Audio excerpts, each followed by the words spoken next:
chicos, nos vamos a meter en un toque en un problema sanitario que pensamos que no teníamos.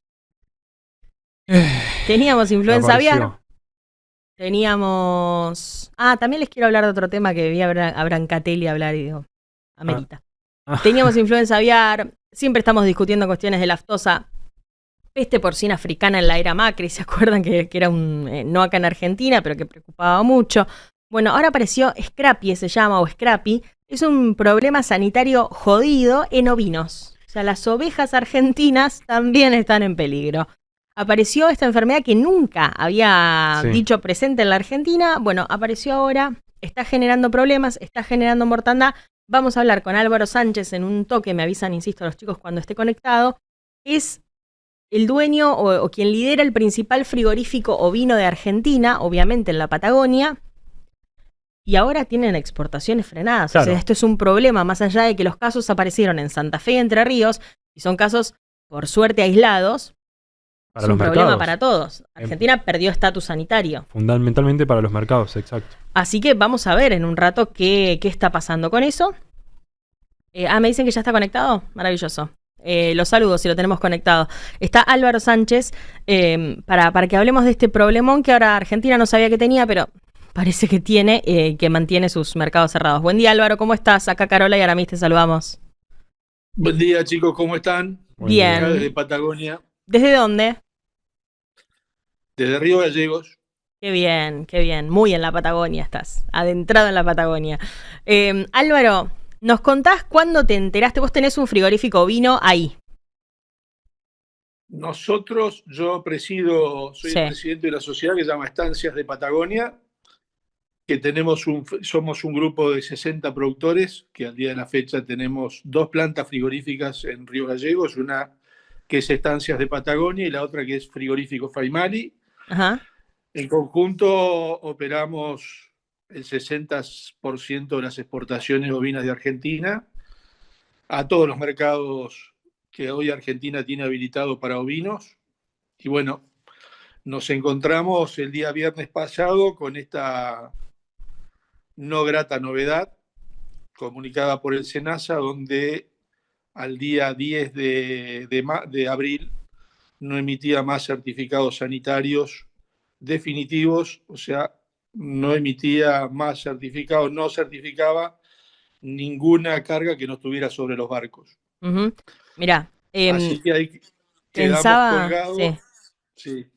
No, pensaba en cómo te Es, enteraste porque el sábado, creo, o el viernes a última hora el Senasa lo hacía oficial, pero antes, durante la semana, al menos a nosotros nos habían aparecido ya algunos rumores, algunos documentos que circulaban sobre la presencia por primera vez de esta enfermedad en Argentina.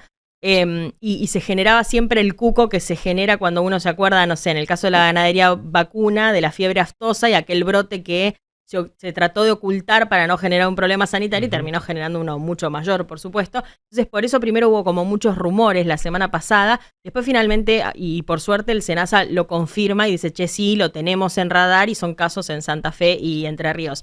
Ahora, ustedes que hacen el 60% de las exportaciones ovinas de Argentina, cuando se enteran de una noticia así, saben que automáticamente Argentina, cuando pierde el estatus sanitario, tiene que dejar de exportar. ¿Cómo les impacta eso? bueno, nosotros, como sabrás, el trabajo en las plantas ovinas de Río Gallego, que somos tres exportadoras, Faimali, Estancias de Patagonia y Frigorífico Monte Carlo, tenemos un trabajo que es netamente zafrero. Nuestro trabajo de faena comienza en el mes de diciembre y termina ahora en mayo o junio. Y porque después, por condiciones climáticas, por condiciones de hacienda y demás, no se puede operar el resto del año. Claro. Así que lo que se pasa, la modalidad de trabajo es se cierran contratos de exportación y se va cargando a medida que se va produciendo. Trabajamos dos categorías fundamentalmente de animales, que es cordero, que es el animal de menos de 6 meses, o sea, el nacido en el periodo de verano, primavera y verano Ujú. del 25-26 en este caso, y el animal adulto, que es generalmente la madre de rechazo. Ajá. Vendría a ser la vaca de descarte de provincia de Buenos Aires. Esa categoría, fundamentalmente, el cordero va mucho a mercado interno y mucho a exportación. El mayor consumidor de cordero es Unión Europea, que en este caso no tenemos problema, porque el certificado de Unión Europea no dice que la Argentina garantiza ser libre de escrapie. Sí, con otros países como Brasil, norte de África, Medio Oriente, Japón, que es a donde va dirigido el animal adulto, que es en volumen un altísimo porcentaje de la faena en cuanto a toneladas. Si bien son menos cabezas, son más pesadas. Entonces, nos encontramos el día viernes con la comunicación del SENASA de que no iban a emitir más certificados sanitarios para los destinos que el sanitario decía Argentina libre de escrapie. Así que ahí fue que nos encontramos con que la mercadería sale de Gallegos con un certificado provisorio, viaja 2-3 días en camión y se consolida en puerto. Teníamos contenedores que ya estaban cargados, esperando el buque, pero no estaban arriba del buque, y teníamos camiones que estaban viajando con el sanitario provisorio. Ninguna de las dos condiciones fue aceptada por el SENASA. Parte de esa mercadería tuvo que volver a planta y parte de esa mercadería tuvo que ser redestinada a países que lo aceptaran sin esta condición. Esto nos enteramos el día viernes por la comunicación oficial. Imagínate que nosotros nos manejamos solamente por la parte oficial, los rumores estaban, incluso se publicó en los medios especializados antes de que el SENASA nos comunicara, ¿no? Exacto, sí. Que son desprolijidades, pero muy típicas de estos casos, sobre todo con una enfermedad que es nueva para la Argentina, pues no había aparecido. Entiendo que es la que inclusive le da origen a una enfermedad muy nociva para la ganadería vacuna, que es la vaca loca. Entiendo que es como la misma enfermedad que da origen. Pero pensaba, cuando te escuchaba hablar recién, de redestinar esa carne a otros mercados o de que vuelva a planta. ¿Tienen contabilizada la pérdida que esto genera, por ejemplo, o que ya generó ese día cuando tuvieron que devolver carne al frigorífico? No, esa pérdida no es tanta como la que nos va a producir, por ejemplo, si digamos, el SENASA se comprometió, y de hecho anoche me comunicaron, por ejemplo, que ya hay países que le han mandado la rectificación del sanitario. Ahora hay que esperar que esos países, tanto Brasil, Túnez y demás, que eran los mercados que estaban, que hay solicitud para que se cambie el certificado de manera inmediata, tarden en aprobarlo. ¿Qué es lo que pasa? Uno tiene contratos de entrega de mercadería fundamentalmente durante abril y mayo, 15, 20, 30 contenedores, y el cliente te los pide en esa fecha porque los necesita y a su vez lo está comercializando. Y si no tiene la posibilidad de recibirlos, busca otros mercados porque no se va a quedar, digamos, otros proveedores como puede ser Australia, Uruguay, Chile. Así que la mayor pérdida, si esos certificados no se hacen en tiempo y forma y los clientes buscan la mercadería en otros países, después recuperar esos clientes y buscar otros mercados para la mercadería que nos va a quedar. Porque nosotros hoy tenemos la opción o obligar al productor a dejarle esa hacienda en el campo, que es muy posible que no soporte el invierno, o faenarla y almacenarla a riesgo de que los clientes y el SENASA aceleren los tiempos y los países de destino aceleren los tiempos para aceptar los nuevos certificados si es que los aceptan. Y Álvaro... Así que la pérdida mayor está dada en lo que ya está faenado, no en lo que tuvo que volver, sino en lo que ya está faenado y lo que estamos faenando, de hecho, porque no paramos la faena, esperanzados en la promesa que nos hizo el SENASA de que iba a acelerar. De hecho, creo que ya ayer envió el cambio de sanitario a Túnez, así que estamos esperanzados en que eso se realice en tiempo y forma. Lo que sí creo que, bueno, pasó y son estas desprolijidades que ahora echar culpas es llorar sobre la leche derramada, ¿no? Álvaro, al principio de la nota comentabas que hubo que redestinar cierta mercadería. ¿A qué países o a dónde la tuvieron que redestinar? ¿Y qué tan difícil es ubicar esa mercadería en cuestión de horas, calculo que tuvieron que empezar a buscar destino. Todo lo que era cordero se fue a Europa, que no te exige un certificado, y algunos cortes se fueron a Japón y otros cortes volvieron a Río Gallegos. Pero además pienso que no podés tampoco, digo, tiene que ser reubicarlo en otros mercados externos, desconozco, pero corregime si no digo, pero no podés inundar el mercado interno de carne de cordero porque no hay una altísima demanda todavía a nivel interno. De hecho, hubo intentos de promover el consumo de cordero, pero no es algo que los argentinos coman mucho, comamos mucho. Digamos, no hay hábito de consumo. Claro. Y esto es como si mañana dijéramos, che, el langostino está en oferta, pues lo comes todos los días. Y además es una proteína, en comparación con otras proteínas como el cerdo y el pollo, es una proteína cara, comparable con el vacuno. Es un consumo en la Argentina más de ocasión que habitual. Así que la Argentina, salvo Patagonia y algunas otras zonas, no está habituada al consumo de ovino y no puede pagar los precios que se pagan en el exterior de esa mercadería, ¿no? ¿Y qué recaudos, vos hablabas, somos un grupo de productores, qué recaudos se toma a nivel de producción a campo con una enfermedad que, no sé, es distinta? Venimos hablando mucho en el caso de los pollos de la influenza aviar, pero es una enfermedad zoonótica, en este caso no, entiendo que se transmite por la saliva y que están muy lejos ustedes, por ejemplo, en su zona de producción de la zona que reporta casos. ¿A nivel productivo hay riesgos o no se necesita tomar tantas precauciones? No, a nivel productivo, el principal riesgo es el ingreso de animales en pie, o sea, reproductores en pie, a la Patagonia. Nosotros, como sabrás, tenemos la barrera sanitaria sanitaria del Río Colorado, que está bastante debilitada desde el punto de vista de financiamiento. Y bueno, y también está en la conciencia de los productores no exponernos o no a realizar acciones que expongan a la zona a enfermedades, porque a veces nos parece que, bueno, sí, contrabandeamos un carnero, lo pasamos, o traemos semen de Paraguay escondido en un termo, o traes embriones, o traes lo que traigas, y la realidad es que hay que decirlo, digamos, cuando se produjo la aftosa en el 2001, no la hizo el SENASA, la hicimos los productores que contrabandearon hacienda de Paraguay a Formosa, a Chaco, a Corrientes.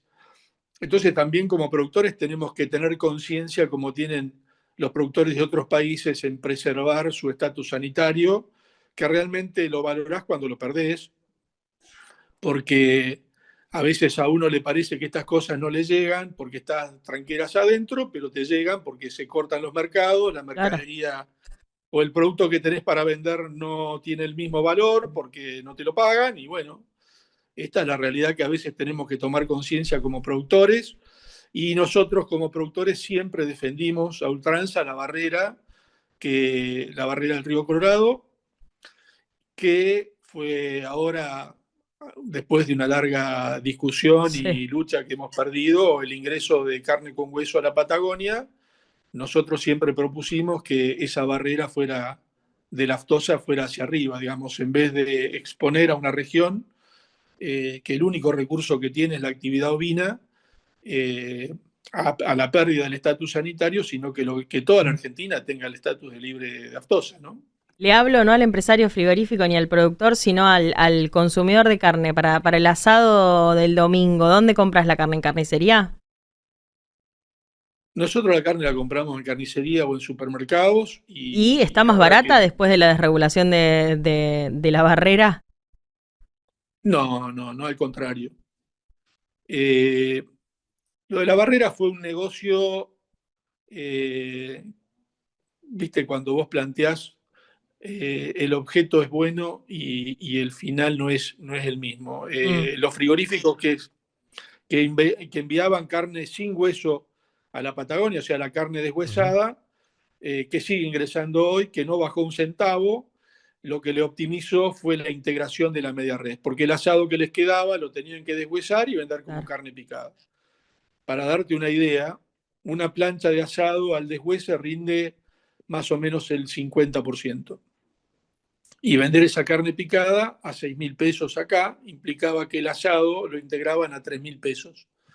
Hoy venden ese asado a 15.000 pesos. No te digo más nada de quién hizo el negocio. Ok.